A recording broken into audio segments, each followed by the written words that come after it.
దేవుని ఘనమైన నామమునకు స్తోత్రములు.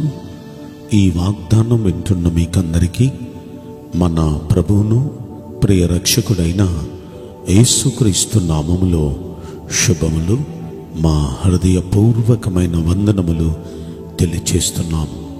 ఈరోజు దేవుని వాగ్దానం కీర్తనల గ్రంథం 18వ కీర్తన 28వ వచనం.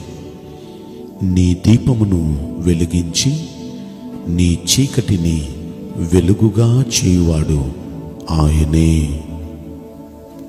ఈ మంచి వాగ్దానం వింటున్న మనందరి వెనుకడిలో మన మంచి దేవుడు నెరవేర్చునుగాక.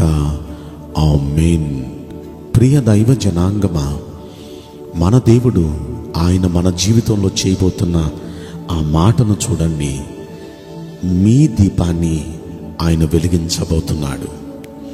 ప్రస్తుతం ఒకవేళ కష్టాలలో, నష్టాలలో, ఆందోళనలో, ఇరుకు ఇబ్బందులలో, ఎటు చూచిన దారి తెన్ను లేక ఏమైపోతుందో మా కుటుంబ వ్యవస్థ, అసలు ఈ బలహీనతలో, ఈ సమస్యల్లో, ఈ ఆర్థిక ఇబ్బందులలో అసలు ఎటు వెళ్తుంది మా జీవిత పయనం అంటూ దారి తెన్ను తెలియక అంధకారంలో వెళుతున్నట్టుగా మీ జీవిత పయనం సాగుతుందా?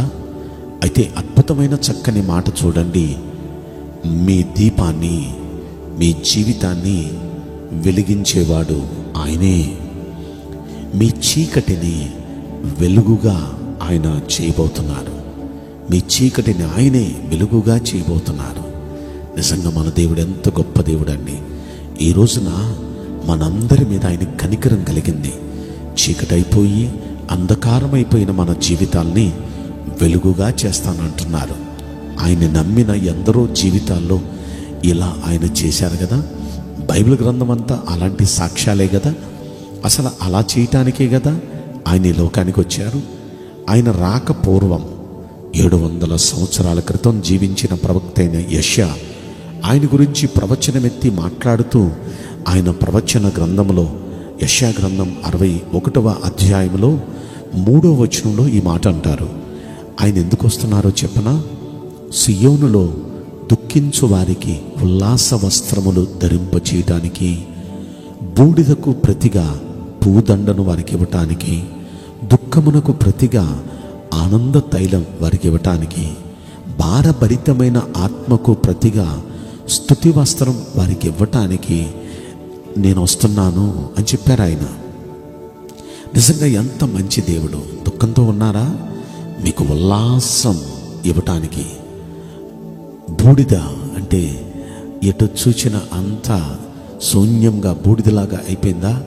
మీకు భూదండలు ధరింపచేయటానికి, అంటే అలాంటి చక్కని సన్మానంగా దేవుడు మీ పరిస్థితులు మార్చటానికి. దుఃఖంతో ఉన్నారా? దుఃఖాన్ని ఆనందంగా మార్చటానికి. భారభరితంగా మీ ప్రయాణం సాగుతుందా? స్తుతి వస్త్రం మీకు ఇవ్వటానికి ఆయన వస్తున్నారు. ఆయన వస్తున్నారు. ఇంకా 7వ వచనంలో ఆయన వచ్చి ఏం చేస్తారు అంటే, మీ అవమానమునకు ప్రతిగా రెట్టింపు ఘనతను మీకు ఇవ్వబోతున్నారు. ఇన్నాళ్ళు మీరు పొందిన ఈ అవమానాలకి రెట్టింపు ఘనత మీరు పొందబోతున్నారు. మీ నిందకు ప్రతిగా మీరు సంతోషభరితులు కాబోతున్నారు. మీరు ఎన్నాళ్ళు నిందలు పడ్డారా? సంతోషం, గొప్ప భాగం మీరు పొందబోతున్నారు. సంతోషం పొందబోతున్నారు. నిత్య ఆనందం మీ తలలపైన ఉండబోతుంది. నమ్మండి. అలా న్యాయం చేయటంలో ఆయన ఎంతో ఇష్టపడే దేవుడు. మీ జీవితాలకి న్యాయం చేయటానికి ఆయన వస్తున్నారు. ఎన్నాళ్ళు అన్యాయం చేయబడ్డారా? ఎన్నాళ్ళు ఇబ్బందులు గుండా మీ పయనం సాగిందా? అయితే అలా చేయటానికే ఆయన వస్తున్నారు. అయితే మనమేం చేయాలి? ఆల్రెడీ జీవితంలో ఎంతో నష్టపోయి, ఎంతో దుఃఖముతో చీకటి ప్రయాణం చేస్తున్న యాకోబు ఒక రాత్రంతా దేవుని పాదాల దగ్గర పెనుగులాడాడండి. రాత్రంతా ఆయన పాదాలు పట్టి బ్రతిమాలుతూనే ఉన్నాడు. నన్ను నిశ్చయంగా ఆశీర్వదించయ్యా, నా బ్రతుకు ఎందుకయ్యా ఇలా అయిపోయింది, ఎందుకయ్యా ఇలా చీకటి అయిపోయింది, ఎందుకింత అంధకారం అయిపోయిందయ్యా, ఈ అంధకారాన్ని మధ్యాహ్నం వల్లే మీరే మార్చగలరయ్యా, నా చీకటిని వెలుగుగా మీరే మార్చగలరయ్యా, నా దీపాన్ని వెలిగించండి అయ్యా. ఇక ఆ రాత్రంతా దేవుని పాదాలు పట్టి పెనుగులాడాడండి యాకోబు. పెనుగులాడితే తెల్లారేటప్పటికి యాకోబును ఇజ్రాయేలుగా మార్చి అతని ప్రార్థన దేవుడు ఆలకించి అతని జీవితాన్ని వెలిగించాడు. సూర్యోదయం అయింది అతని జీవితానికి. నిజంగా అంధకారమైన మీ జీవితాన్ని సూర్యోదయంగా మార్చే దేవుడు, మీ జీవితాల్లో నూతన కాంతులు ఉదయం చేసే దేవుడు ఆయన. మీ పరిస్థితులన్నీ మార్చబోతున్నాడు. మీ చీకటిని వెలుగుగా మార్చబోతున్నాడు. మీ అవమానాన్ని మీ ప్రతిగా రెట్టింపు ఘనతను మీకు ఇవ్వబోతున్నాడు. దుఃఖాన్ని ఉల్లాస వస్త్రంగా ఆయన ఇవ్వబోతున్నాడు. అలా ఎన్నో మీ జీవితాల్లో చేయటానికి ప్రభు సిద్ధంగా ఉన్నాడు. అయితే ఈ రాత్రి ఆయన పాదాలు పట్టుకొని ఆయన శరణు కోరతారా? నీ పాదాలు పట్టుకొని వేడుకుంటున్నానయ్యా, నువ్వే దిక్కయ్యా అని ఆయన పాదాలు పట్టుకొని నా దీపాన్ని వెలిగించయ్యా, నా జీవితాన్ని వెలిగించయ్యా, నా చీకటిని వెలుగుగా చేయయ్యా అని అడగగలుగుతారా? అలా మీరు ప్రార్థించగలిగితే యాకోబు జీవితాన్ని వెలుగుగా మార్చిన దేవుడు యొబ్బేజు జీవితాన్ని అందరికంటే హీనుడిగా ఉన్నవాడిని అందరికంటే గనునిగా చేసిన దేవుడు. ఇలా బైబిల్ గ్రంథంలో కొన్ని వేల సాక్ష్యాలు ఆధారాలు ఉన్నాయి కదా. మీ జీవితాల్లో కూడా అలాంటి చీకటిని వెలుగుగా ఆయన చేయునుగాక. మీ అంధకారాన్ని మధ్యాహ్నపు తేజస్సు కంటే అధికముగా ఆయన మార్చునుగాక. ఆమేన్. నేను మీకోసం ప్రార్థన చేయబోతున్నాను. పరిశుద్ధుడా, ప్రేమగల యేసురాజా, మీ పరిశుద్ధ బంగారు పవిత్రమైన నామమునకు నిండు మనసుతో కోట్ల కొలదిగా స్తుతులు స్తోత్రములు వందనాలు చెల్లిస్తున్నాం.